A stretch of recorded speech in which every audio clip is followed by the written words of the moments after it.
현대어 성경 마태복음 1장 예수 그리스도의 족보. 아브라함과 다윗의 자손인 예수 그리스도의 족보는 다음과 같다.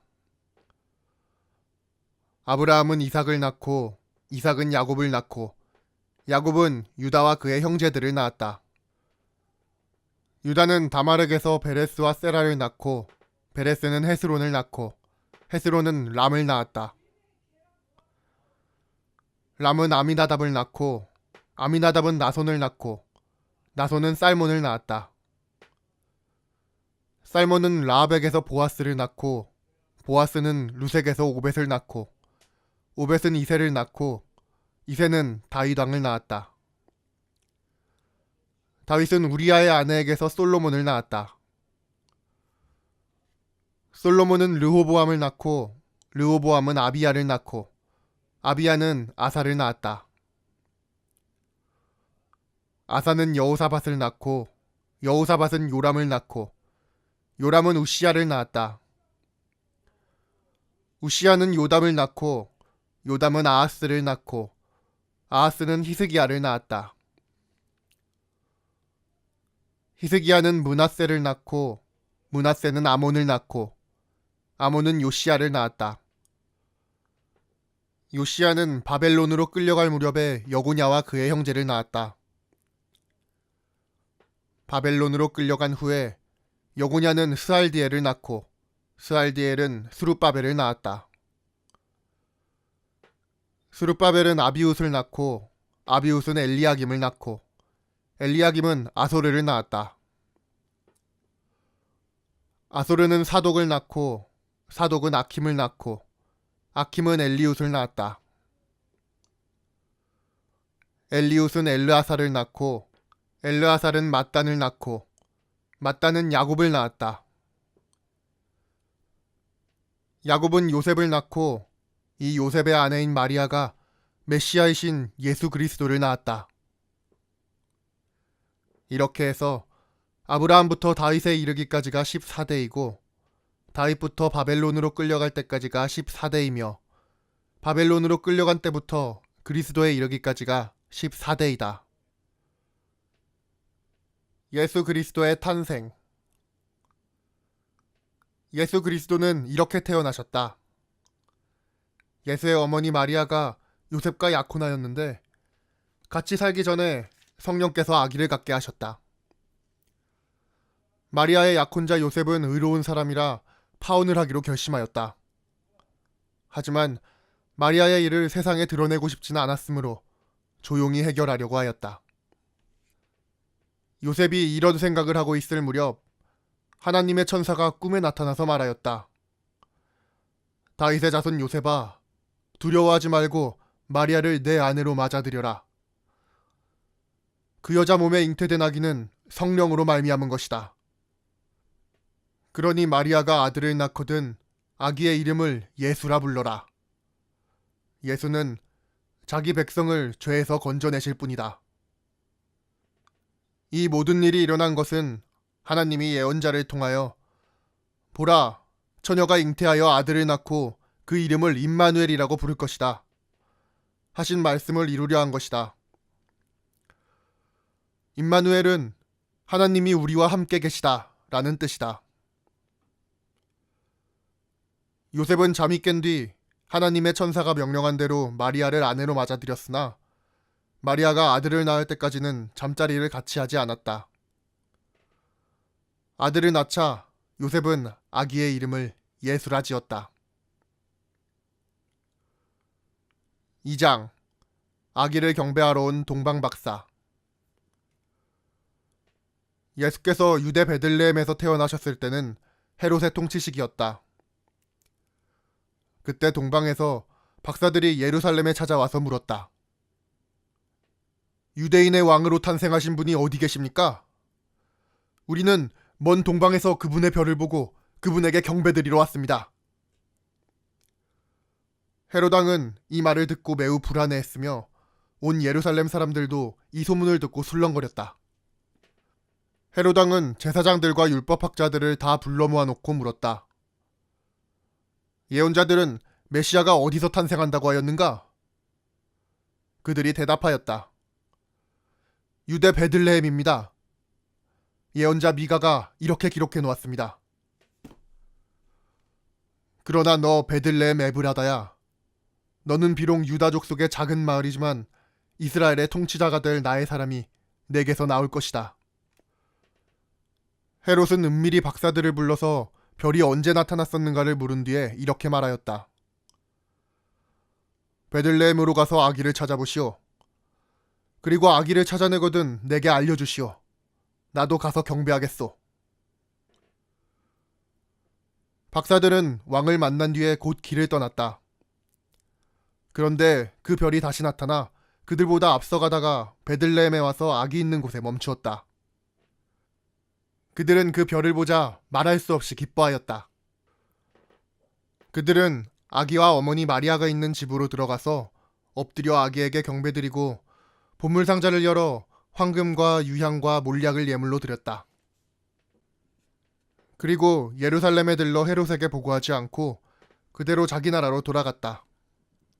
하나님께서 꿈에 다른 길로 가라고 이르셨기 때문이었다. 애굽으로 피난 간 아기 예수. 박사들이 돌아간 후에 하나님의 천사가 꿈에 요셉에게 나타나서 말하였다. 헤롯 왕이 아기를 찾아 죽이려고 한다. 어서 일어나 아기와 그의 어머니를 데리고 애굽으로 피신하여 내가 돌아오라고 할 때까지 그곳에 머물러라. 그 밤으로 요셉은 마리아와 아기를 데리고 애굽으로 떠났다. 그는 헤롯 왕이 죽을 때까지 그곳에서 살았다. 이는 하나님께서 내가 내 아들을 애굽에서 불러내었다 라고 하신 예언이 이루어진 것이다. 헤롯이 아기들을 죽이다. 헤롯은 박사들이 자기 말을 듣지 않고 가버린 것을 알자 몹시 화가 났다. 그래서 그는 군인들을 베들레헴과 그 인근 마을로 보내어 2살 이하의 사내 아이들을 모조리 죽이도록 하였다. 그가 박사들에게 별이 나타난 것을 자세히 말아보았던 그때로부터 2년쯤 지났기 때문이었다. 헤롯의 이 잔인한 행동으로 다음과 같은 예레미야의 예언이 이루어졌다. 비명이 라마에서 들려왔다. 울며 통곡하는 소리다. 라헬이 죽은 자식들 때문에 울부짖는구나. 아무리 위로하여도 소용이 없구나. 아기 예수 애굽에서 돌아오다. 헤롯이 죽자 하나님의 천사가 꿈에 요셉에게 나타나서 말하였다. 일어나 아기와 그 어머니를 데리고 이스라엘 땅으로 돌아가라. 아기를 죽이려고 하던 자들이 죽었다. 요셉은 곧 아기 예수와 그 어머니를 데리고 이스라엘을 향해 떠났다. 그는 돌아오는 길에 아켈라오가 아버지 헤롯의 뒤를 이어 유대 왕이 되었다는 말을 듣고 그곳으로 가기가 두려워졌다. 그러나 꿈에 다시 지시를 받고 갈릴리 지방으로 피하여 나사렛이라는 동네에 가서 살았다.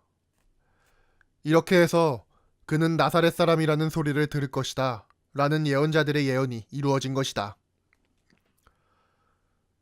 세례 요한의 설교 3장. 그들이 나사렛에 살고 있을 때 유대 광야에 세례 요한이 나타나서 말씀을 선포하였다. 회개하라. 하늘나라가 가깝다. 예언자 이사야는 세례 요한을 가리켜 오래전에 이렇게 말하였다. 광야에서 외치는 자의 소리가 들린다. 주님의 길을 예비하고 그가 다니실 길을 곧게 하라. 요한은 낙타 털옷을 입고 가죽띠를 띠었으며 메뚜기와 석청을 양식으로 삼았다. 예루살렘과 요단 강변 그리고 유대 전역에서 사람들이 요한의 설교를 듣기 위해 광야로 나와서 자기의 죄를 고백하고 요한에게서 세례를 받았다. 그러나 요한은 많은 바리새파 사람들과 사두개파 사람들이 세례를 받으러 오는 것을 보자 소리쳤다. 독사의 자식들아! 닥쳐올 징벌을 꾀하라고 누가 너희에게 일러주었느냐? 세례를 받기 전에 회개하였다는 증거를 행동으로 나타내 보여라. 우리에게 무슨 일이 있으려고? 우리는 아브라함의 후손이 아닌가? 이런 생각은 아예 하지도 말아라. 하나님은 여기 있는 돌들을 가지고도 아브라함의 후손이 되게 하실 수 있다. 하나님께서 내리치실 심판의 도끼가 이미 열매 없는 모든 나무 뿌리에 놓여 있다. 그런 나무는 다 찍혀 불 속에 던져질 것이다. 나는 너희를 회개시키려고 물로 세례를 준다. 그러나 나보다 훨씬 위대하신 분이 오시면 그분은 성령과 불로 세례를 주실 것이다. 그분은 너무나도 위대하셔서 나는 그분의 신발을 벗겨드릴 자격도 없다. 그분은 손에 키를 들고 타작마당에 곡식을 까불러 알곡은 모아 곡간에 들이고 쭉정이는 꺼지지 않는 불에 태우실 것이다. 예수께서 세례를 받으시다. 그 무렵 예수께서도 요한에게 세례를 받으시려고 갈릴리에서 요단강으로 오셨다. 그러나 요한은 사양하며 이렇게 말하였다. 당치 않습니다. 오히려 제가 주께 세례를 받아야 할 사람입니다. 예수께서 대답하셨다. 지금은 내가 하자는 대로 하여라. 우리가 이렇게 하여야 하나님의 뜻을 따르는 것이다. 그래서 요한은 예수께 세례를 베풀었다.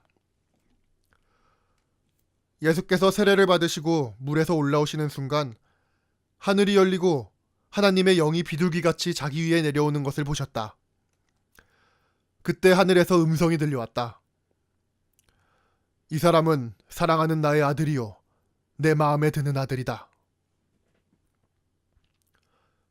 광야에서 유혹받으시다. 4장. 세례를 받으신 후에 예수께서는 성령께 이끌러 광야로 나가 마귀의 유혹을 받으셨다. 예수께서는 40일 동안이나 금식을 하신 뒤였으므로 몹시 시장하셨다. 그때 마귀가 와서 돌을 떡이 되게 해보라고 유혹하며 그렇게 하면 당신이 하나님의 아들이라는 것이 증명될 게 아니오 하고 말하였다. 예수께서 대답하셨다. 성경은 사람이 떡으로만 사는 것이 아니라 하나님의 입에서 나오는 모든 말씀으로 산다고 가르친다. 그러자 마귀는 예수를 예루살렘으로 데리고 가서 성전 지붕 위에 세워놓고 말하였다.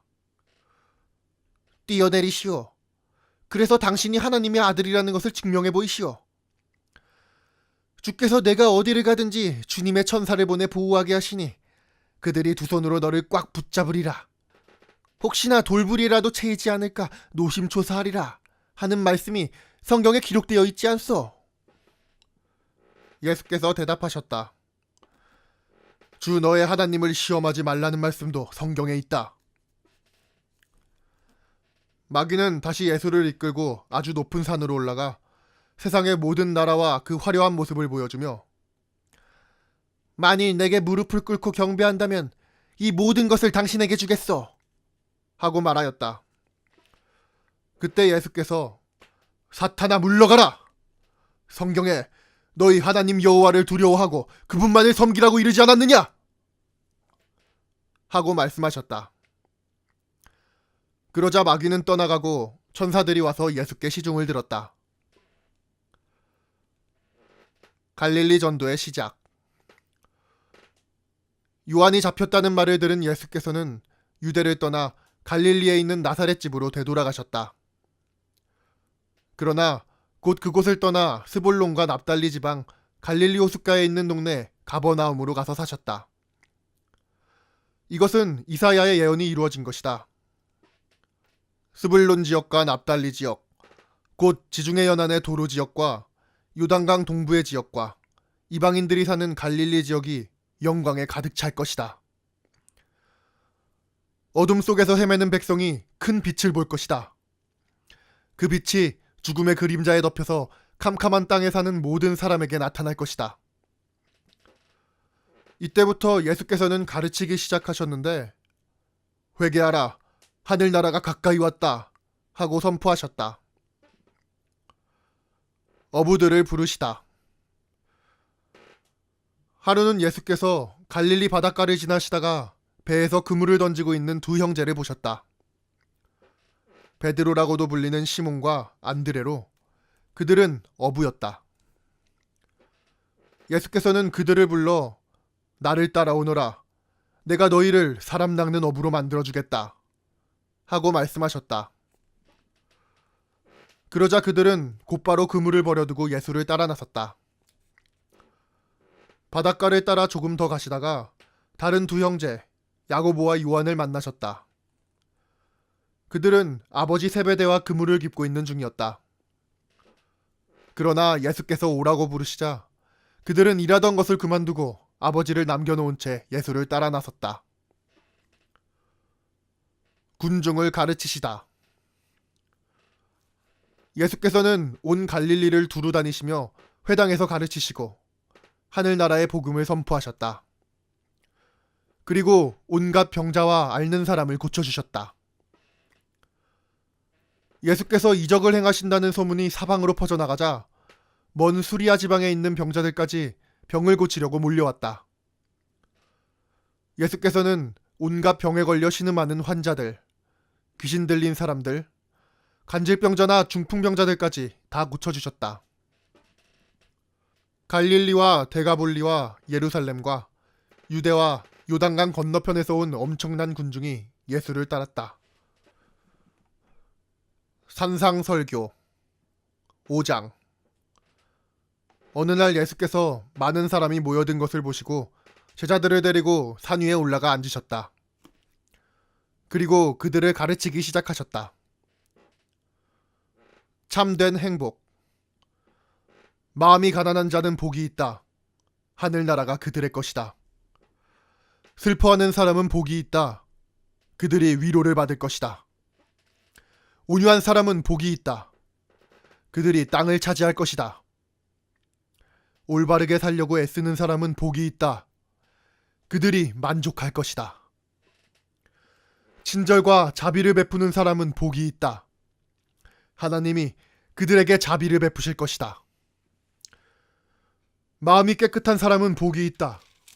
그들이 하나님을 볼 것이다. 평화를 위하여 일하는 사람은 복이 있다. 그들이 하나님의 자녀라 불릴 것이다. 올바른 일을 하다가 박해받는 사람은 복이 있다. 하늘나라가 그들의 것이다. 나의 제자라는 이유로 모욕당하고 박해받고 터무니없는 말로 비난받을 때 너희는 복이 있다. 그럴 때 행복해하고 즐거워하라.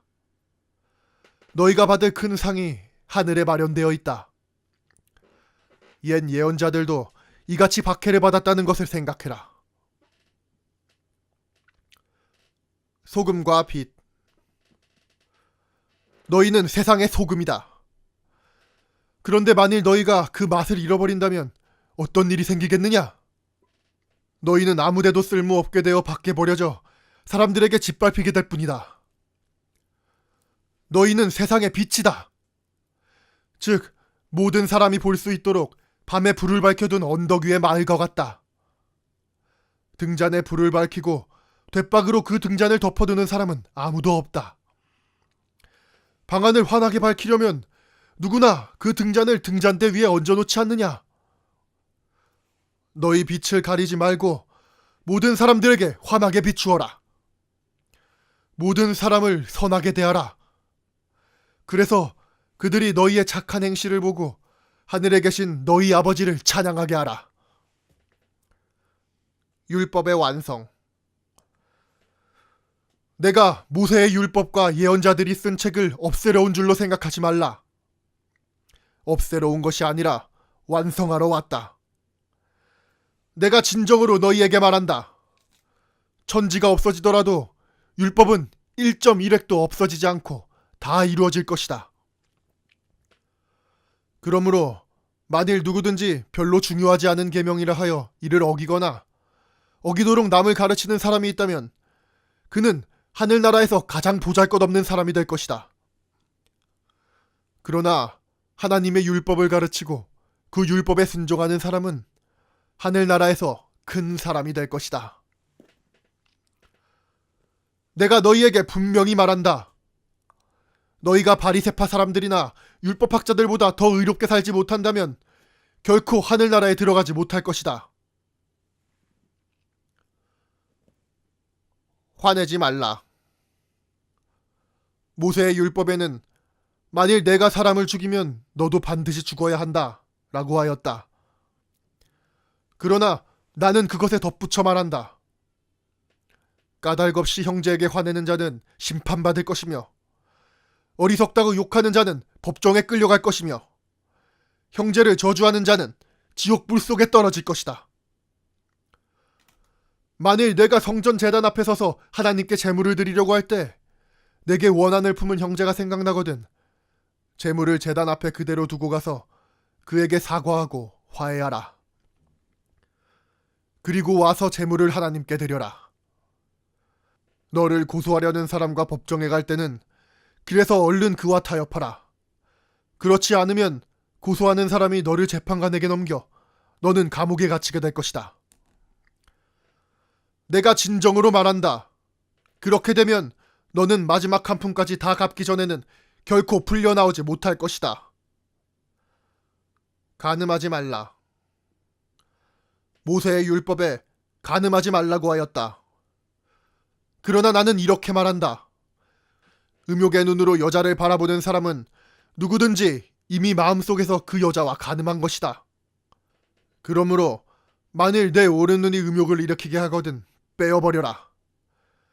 몸의 한 부분이 못쓰게 되더라도 온몸이 지옥에 떨어지는 것보다는 낫다. 또 만일 내 오른손이 죄를 짓게 하거든 그 손을 찍어 던져버려라. 몸의 한 부분이 못쓰게 되더라도 온몸이 지옥에 떨어지는 것보다 나을 것이다. 이혼하지 말라. 또 모세의 율법에 누구든지 아내를 버리려거든 그 여자에게 이혼 증서를 써주라고 하였다. 그러나 나는 이렇게 말한다. 음행을 저지른 일도 없는데 아내와 이혼하는 사람은 그 여자를 간음하게 만드는 것이요. 그 여자와 결혼하는 사람 역시 간음하는 것이다. 맹세하지 말라. 또 모세의 율법에 거짓 맹세를 하지 말며 주께 맹세를 하였거든 그것을 다 지키라고 하였다. 그러나 나는 이렇게 말한다. 어떠한 맹세도 하지 말라. 하늘을 두고도 맹세하지 말라. 하늘은 하나님의 보좌이기 때문이다. 땅을 두고도 맹세하지 말라. 땅은 하나님의 발판이기 때문이다. 예루살렘을 두고도 맹세하지 말라. 예루살렘은 위대한 왕의 도성이다. 내 머리를 두고도 맹세하지 말라. 너는 머리카락 하나도 휘거나 검게 할 수 없다. 다만 너희는 예 하겠습니다. 또는 아니요 하지 않겠습니다 라고만 하라. 그것으로 충분하다. 그 이상 다른 말을 하는 것은 잘못이다. 보복하지 말라. 또 모세의 율법에 만일 어떤 사람이 남의 눈을 상하게 하였거든 자기 눈도 상하게 하라.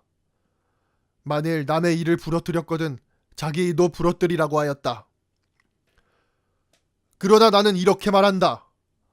폭력으로 대항하지 말라. 내 한쪽 뺨을 때리는 사람이 있거든 다른 쪽 뺨도 돌려대라. 너를 고소하여 속옷을 달라고 하는 사람이 있거든 겉옷까지 벗어주어라. 비록 가고 싶지 않더라도 누가 너더러 오리를 같이 가자고 하면 심리라도 같이 가주어라. 달라는 사람에게 주고 꾸어달라는 사람에게 등을 돌리지 말라. 원수를 사랑하라. 또 모세의 율법에 이웃을 사랑하고 내 원수를 미워하라는 말이 있다. 그러나 나는 이렇게 말한다. 원수를 사랑하라. 너를 박해하는 자들을 위해 기도하라. 그래야만 너희가 하늘에 계신 아버지의 자녀답게 행동하는 것이다. 그분은 악한 사람에게나 선한 사람에게나 똑같이 햇빛을 비추어 주시고 옳은 사람에게나 옳지 않은 사람에게나 똑같이 비를 내려주신다. 만일 너희가 너희를 사랑하는 사람만을 사랑한다면 그것이 무슨 미덕이 되겠느냐? 세리들도 그 정도는 하지 않느냐? 만일 너희가 너희 이웃들과만 가까이 지낸다면 다른 사람과 다른 점이 무엇이겠느냐? 이방인들도 그렇게는 하고 있다. 그러니 하늘에 계신 너희 아버지께서 완전하신 것 같이 너희도 완전한 사람이 되라.